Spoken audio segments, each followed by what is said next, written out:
Hello everyone, welcome back to Ifrit's Wicked Garden. It's been a very long time since I've had a willingness or time to record one of these. Tons of life changes over the past couple years, but we are back, and I thought I was going to start out easy, but upon looking back at all my planting guides, I don't think that's going to be the case. So today's pepper is one that is a open pollinated source of a 7-pot range strain and a Carolina Reaper. Now when I mention open pollination, this just means that there is no way of isolating the plant. It means that the parents could potentially be mixed. And so per my planting guide, it's what this is supposed to be. Does it have something else mixed in? Possibly. Bees can travel forever and ever and ever. As we dive into this, let's talk a little bit about the 7-pot and the Carolina Reaper. Now, for the most part, most people know about a Carolina Reaper. For the longest time, it is a Guinness World Record holder and just one of the biggest names of peppers out there.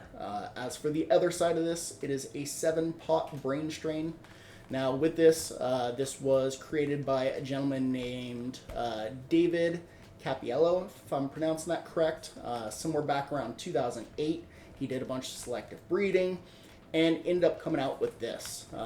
Now again, for anyone who is a diehard into the pepper world, you may know that some of these numbers might be off, but per the internet, this is supposed to be somewhere between 1.2, 1.7 million Scovilles.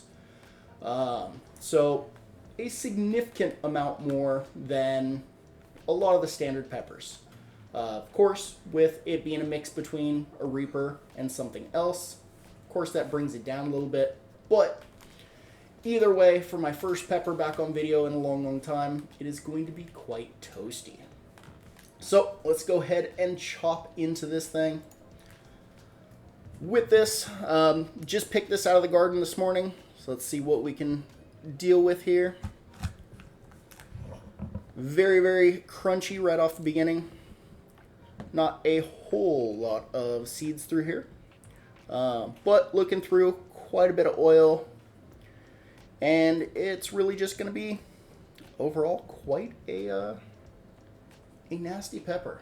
So not that the lighting's that great. This is a little more red than the orange it shows. I don't know if you can see that glistening through there. Oh, it's going to be toasty. I've only procrastinated making this video for like a day and a half, so we might as well get into it. Definitely getting the amazing scent of the very fruity compounds that are known with the 7-pot peppers. 7-pots, if you remember from some of my older videos, are definitely some of my favorites. Reapers, on the other hand, generally don't treat me very nicely. So, without further ado, let's go into this.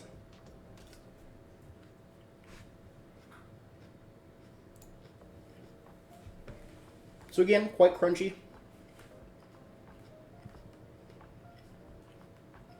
Sorry about the chewing noise.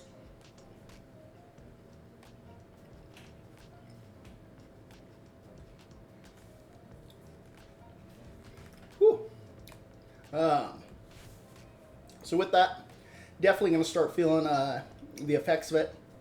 Again, I haven't been eating a whole lot of super hots. Taste-wise right now, again, really great taste. Really not a big fan of the floral ones, so I'm glad it didn't have that side. But definitely had a lot of those fruity notes. Getting the hiccups, so just another sign of how hot this one is.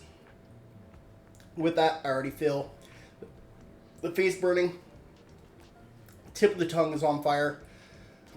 Very back of the throat. Definitely a hot pepper. With this one, for anyone who's curious, 7-pot was known because of the amount of heat that it carries. People used to be able to toss one of these into a pot of stew, and they could heat 7 individual pots of stew with one of these peppers. At this point, tongue is absolutely on fire. Feeling a little bit through the chest. Yeah, that was a real toasty pepper right there. Trying to look over at my notes, seeing what else I can add about this. Not a whole lot. Eyes are starting to water. Definitely a rough intro to get back into this, but here we go. Hopefully I can get a couple more of these out, and just want to say thank you so very much for watching. Appreciate you taking your time and joining me here.